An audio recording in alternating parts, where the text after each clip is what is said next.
Welcome to our channel. నేను Yagnamurthy. Jack Siddhu Jonnalagadda హీరోగా నటించినటువంటి లేటెస్ట్ ఫిలిం పోయిన వారం అంటే ఏప్రిల్ 10వ తేదీ మన ముందుకు వచ్చింది ఈ సినిమా. అంతకుముందు డీజే టిల్లు స్క్వేర్ సినిమాలతోటి యూత్లో మంచి పాపులారిటీని సంపాదించుకున్నాడు సిద్ధు జొన్నలగడ్డ. ఆ రెండు సినిమాలు కూడా ఒకదాన్ని మించి ఒకటి బ్లాక్ బస్టర్ హిట్ అయ్యాయి.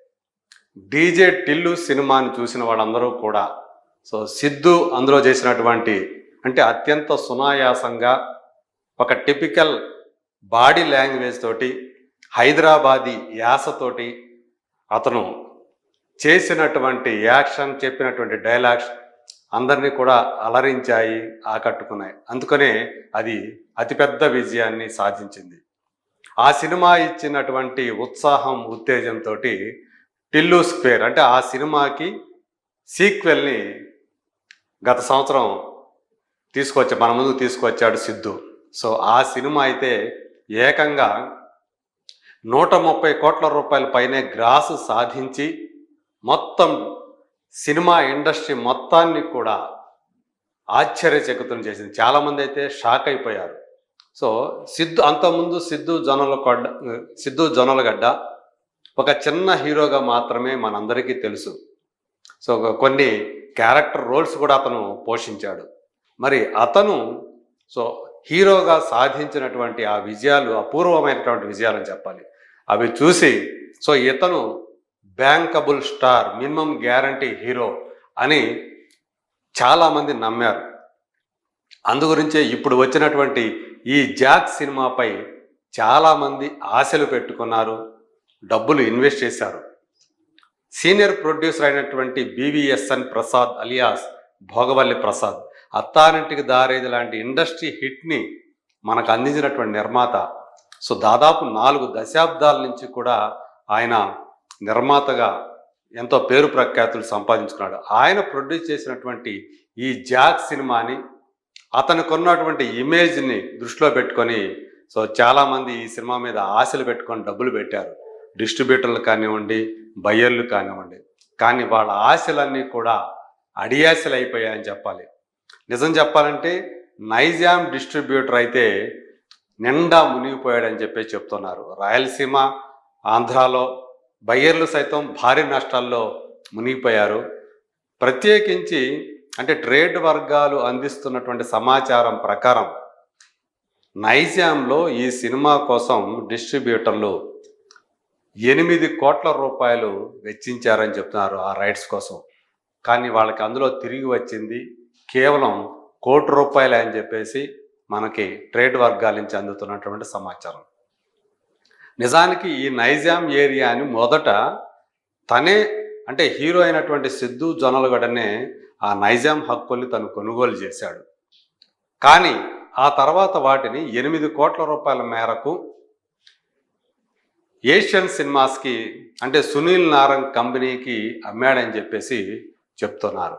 మరి ఇప్పుడు అందులో కేవలం 1 కోటి రూపాయలు మాత్రమే రికవర్ కావటం, 7 కోట్ల రూపాయలు నష్టాలు చవి చూడటంతో ఇప్పుడు ఆ సునీల్ నారంగ్ సంబంధించిన కంపెనీ వాళ్ళు తిరిగి తమ డబ్బులు ఇవ్వాల్సిందిగా సిద్ధు మీద ఒత్తిడి చేస్తున్నారంటూ వార్తలు కూడా వస్తున్నాయి.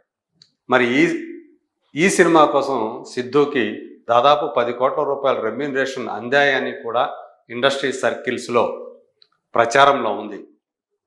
సాధారణంగా డిజాస్టర్స్ వచ్చినప్పుడు హీరోలు తాము తీసుకున్నటువంటి రెమ్యూనరేషన్లో ఎంతో కొంత తిరిగి చెల్లించడం నిర్మాత, ఎందుకంటే డిస్ట్రిబ్యూటర్లు కానివ్వండి, బయ్యర్లు కానివ్వండి, చివరికి ఆధారపడేది నిర్మాత మీదే. మరి ఆ నిర్మాత ఇప్పుడు BVSN ప్రసాద్ సైతం ఆయన వాళ్ళకి తిరిగి డబ్బులు చెల్లించలేని పరిస్థితి అయింది. ఎందుకంటే నైజాం వచ్చేసి నాన్ రిటర్నబుల్ అడ్వాన్స్ కిందే ఆ 8 కోట్ల రూపాయలని సునీల్ నారంగ్ కంపెనీ చెల్లించింది అని చెప్పేసి వార్తలు వస్తూ ఉన్నాయి. ఆ ప్రచారం అయితే జరుగుతుంది. అంటే డబ్బులు రాకపోతే, షేర్ రాకపోతే మొత్తం కూడా ఆ బాధ్యత, బరువు అంతా కూడా డిస్ట్రిబ్యూటర్ మీదే పడుతుంది. సో ఇప్పుడు ఇక్కడే నిండా మునిగిపోవడంతో వాళ్ళు లబోదిబోం అనే పరిస్థితి, బయ్యలు లబోదిబోం అనే పరిస్థితి కనిపిస్తుందని చెప్పేసి అంటూ ఉన్నారు. టిల్లు ఆ క్యారెక్టర్ తోటి వచ్చినటువంటి 2 సినిమాలు చాలా అతిపెద్ద విజయాలు నమోదు చేయటం, బ్లాక్ బస్టర్ హిట్ అవటంతో తన మీద తనకి సిద్ధుకి ఓవర్ కాన్ఫిడెన్స్ వచ్చింది. అందుగురించే అతను తన రెమ్యూనరేషన్ భారీగా పెంచేశాడు అని చెప్పుకుంటూ ఉన్నారు.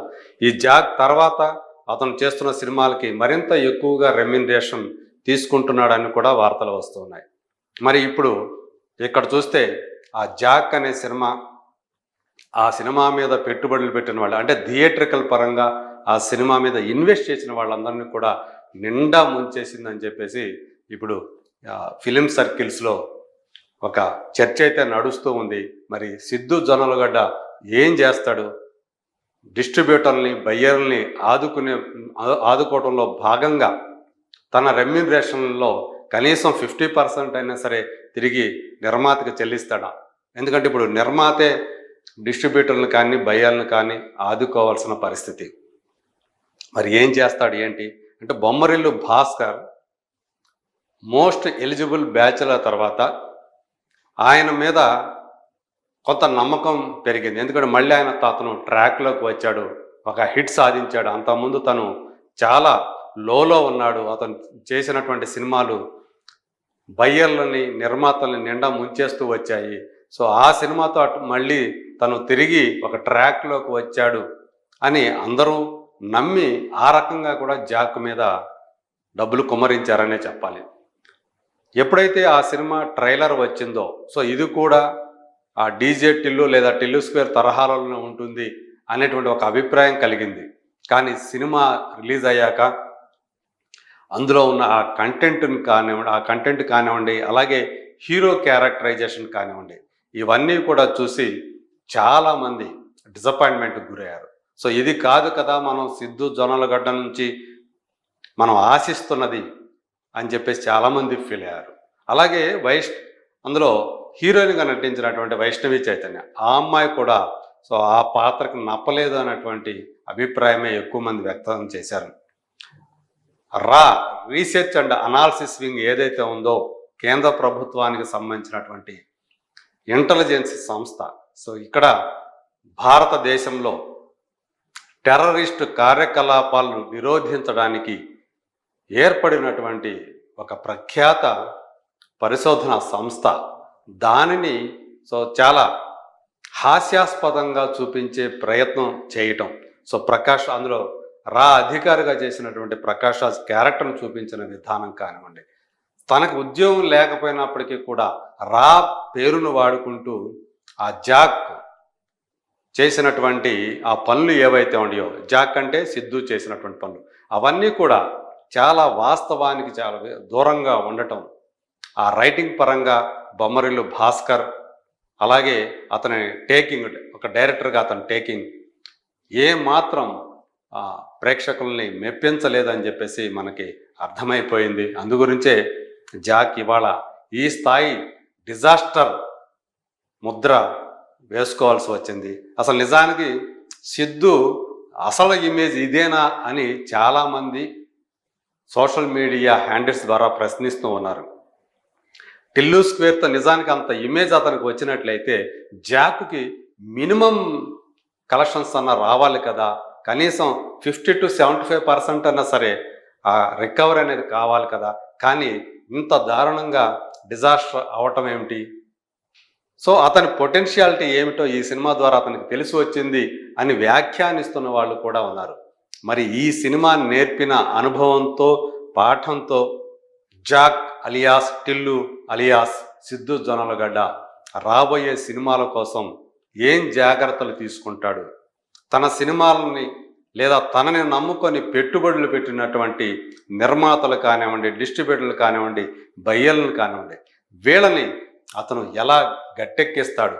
సో వాళ్ళు నష్టాలు పాలకుండా ఏం చేస్తాడు అనేది మరి రాబోయే రోజుల్లో మనం చూడబోతున్నాం. అప్పటిదాకా let us wait and see.